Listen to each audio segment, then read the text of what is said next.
जहां एक तरफ सोशल मीडिया पर कुछ यूट्यूबर सरकार पर सवाल उठा रहे हैं, वहीं दूसरी तरफ कुछ ऐसे यूट्यूबर भी है जो सरकार को डिफेंड करते हुए नजर आ रहे हैं। जी हां, मैं बात कर रहा हूं ध्रुव राठी और अरविंद अरोड़ा के बारे में। जहां ध्रुव राठी ये बताते हैं कि इलेक्टोरल बॉन्ड सिर्फ भारत का ही नहीं बल्कि पूरी दुनिया का सबसे बड़ा स्कैम है। नमस्कार दोस्तों, इलेक्टोरल बॉन्ड का स्कैम ना सिर्फ देश का सबसे बड़ा स्कैम है बल्कि ये पूरी ही दुनिया का सबसे बड़ा घोटाला है। वही दूसरी ओर अरविंद अरोड़ा इसे डिफेंड करते हुए कहते हैं कि ये इलेक्टोरल बॉन्ड ही है जिसके कारण आज आम नागरिकों को ये पता चल रहा है किस कंपनी ने कौन सी पार्टी को कितने पैसे दिए। ये मोदी सरकार में ही हुआ है कि आप कम से कम ये तो जान पा रहे हो कि किन राजनीतिक पार्टियों को चंदा कौन, कैसे और कितना दे रहा है। तो आखिर इन दोनों में से कौन सच बोल रहा है? क्या मोदी जी एक डिक्टेटर है और क्या हमारे देश में सच में डिक्टेटरशिप चल रहा है? चलिए पता लगाते हैं सभी सवालों के जवाब फैक्ट्स के आधार पर। तो ध्रुव राठी ने कुछ दिनों पहले एक वीडियो अपलोड किया था जिसका टाइटल था द डिक्टेटर। उस वीडियो में ध्रुव राठी ने ये बताया था कि कैसे मोदी जी एक डिक्टेटर की तरह काम कर रहे हैं। नमस्कार दोस्तों,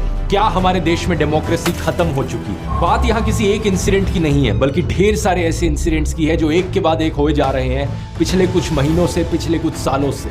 वो सारे इंसिडेंट्स जो सिर्फ एक चीज की ओर इशारा करते हैं कि हमारा देश वन नेशन वन पार्टी की ओर आगे बढ़ रहा है। मीडिया से ऑपोजिशन की आवाज को पूरी तरीके से खत्म कर देना, एमएलएस की हॉर्स ट्रेडिंग, इलेक्टेड सरकारों से पावर छीन लेना नए कानून बनाकर, इन्वेस्टिगेटिव एजेंसीज का वेपनाइजेशन, ईडी सीबीआई का प्रेशर बनाकर ऑपोजिशन पॉलिटिशियंस को जेल भेज देना, स्टेट गवर्नमेंट्स की वर्किंग में इंटरफेयर करना गवर्नर्स का इस्तेमाल करके, स्टेट गवर्नमेंट से फंड्स को ही विदहोल्ड कर लेना, जनता से प्रोटेस्ट करने का अधिकार ही छीन लेना और अगर कोई प्रोटेस्ट करे तो उनका टीयर गैस और रबर बुलेट से स्वागत करना, इलेक्टोरल बॉन्ड्स का इस्तेमाल करना अपनी सारी फंडिंग छुपाने के लिए और अगर कोई ऑपोजिशन का कैंडिडेट इलेक्शन जीत भी जाए तो सीधा सीधा इलेक्शन फ्रॉड करके खुद को जिता ले। तो यहाँ पर ध्रुव राठी ने जिन टॉपिक के ऊपर सवाल उठाया उसे आप चाहकर भी नकार नहीं सकते। अगर हम बात करें भारत की मीडिया की तो उसका हाल तो आपको पता ही होगा। वर्ल्ड प्रेस फ्रीडम इंडेक्स में भारत की मीडिया का स्थान 161 है out of 180 countries. Dhruv Rathee का दूसरा आरोप था एमएलएस हॉर्स ट्रेडिंग। शायद आपको याद होगा आज से करीब एक साल पहले महाराष्ट्र के एक एमएलए ने 39 और एमएलएस के साथ शिवसेना, एनसीपी और कांग्रेस अलायंस वाली सरकार छोड़कर बीजेपी के साथ मिलकर एक नई सरकार बना ली थी। एक साथ 40 एमएलएस का बीजेपी में शामिल होना कोई आम बात नहीं है। तो ध्रुव राठी का ये आरोप तो हमने फैक्ट चेक कर लिया। चलिए जानते हैं अरविंद अरोड़ा इसके बारे में क्या कहते हैं। वो इलेक्टोरल बॉन्ड तो छोड़ो, मोदी की हर चीज को स्कैम ही बोलेगा ना,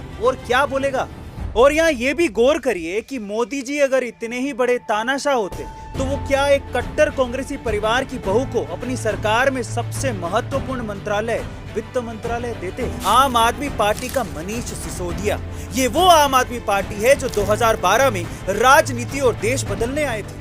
खुद को भगत सिंह के चेले कहते थे और बोलते थे कि भारत को भ्रष्टाचार मुक्त करेंगे, और अब खुद एक पौवे के साथ दूसरा पौवा फ्री में बेच रहे थे। तो इस क्लिप में अरविंद अरोड़ा का ये कहना है कि अगर बीजेपी सरकार सच में डिक्टेटर होती तो वो कैसे निर्मला सीतारमण को फाइनेंस मिनिस्टर बना सकते थे। लेकिन अरविंद अरोड़ा ने ध्रुव राठी की लगाई आरोपों का कोई जवाब नहीं दिया, बल्कि उन्होंने आम आदमी पार्टी के ऊपर ये एलिगेशन लगाया कि आम आदमी पार्टी 2012 में देश बदलने आई थी और आज शराब बेचने का काम कर रही है। तो यहाँ पर मैं अरविंद अरोड़ा को यही याद दिला दूं कि वो आम आदमी पार्टी ही थी जिसने दिल्ली में शिक्षा व्यवस्था को बदल के रख दिया। आज दिल्ली के बच्चे प्राइवेट स्कूलों को छोड़कर सरकारी स्कूलों में एडमिशन ले रहे हैं। लेकिन वही बीजेपी ने 2014 में ये कहकर वोट मांगा था कि वो गैस और पेट्रोल की कीमत को कम कराएंगे। लेकिन आज गैस और पेट्रोल की कीमत इतना ज्यादा है कि एक आम इंसान उसे खरीद ही नहीं पाएगा। लेकिन इनको ये नहीं दिखता। और तो और इस वीडियो में अरविंद अरोड़ा का ये कहना है कि वो बीजेपी सरकार ही है जिसने इलेक्टोरल बॉन्ड स्कीम लाई, जिसके तहत कम से कम आम लोगों को ये तो पता चल रहा है कि किस कंपनी ने किस पार्टी को कितने पैसे दिए। तो मैं यहाँ अरविंद जी को बता दूं कि अगर ऐसा होता तो बीजेपी ने पहले ही इलेक्टोरल बॉन्ड की लिस्ट को पब्लिक क्यों नहीं किया। उन्होंने इस लिस्ट को तब पब्लिक किया जब सुप्रीम कोर्ट ने ये कहा कि ये अनकॉन्स्टिट्यूशनल है और एसबीआई को कहा कि वो इसकी पूरी लिस्ट जारी करे। उसके बाद ही इलेक्टोरल बॉन्ड का ये लिस्ट सबके सामने आया। तो अब आपको ये तय करना है कि क्या हमारा देश सच में डिक्टेटरशिप की ओर बढ़ रहा है। आप कॉमेंट में बताएं कि इन दोनों में से कौन सच बोल रहा है और कौन असली का लिब्रांडू है। मिलते हैं नेक्स्ट वीडियो में। ऐसी और वीडियो देखने के लिए हमारे चैनल को सब्सक्राइब करना मत भूलना।